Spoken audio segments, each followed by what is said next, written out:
সমস্ত নেতৃবৃন্দ হাজির হয়েছে অভিনন্দন এবং কৃতজ্ঞতা প্রকাশ করছি।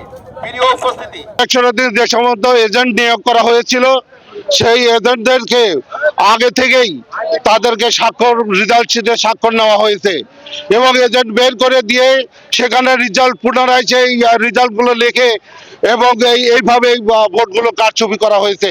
আমরা এখানে মানববন্ধন করছি, পুনরায় ভোট গণনা করতে হবে এবং এই অবৈধ ফলাফল মানি না।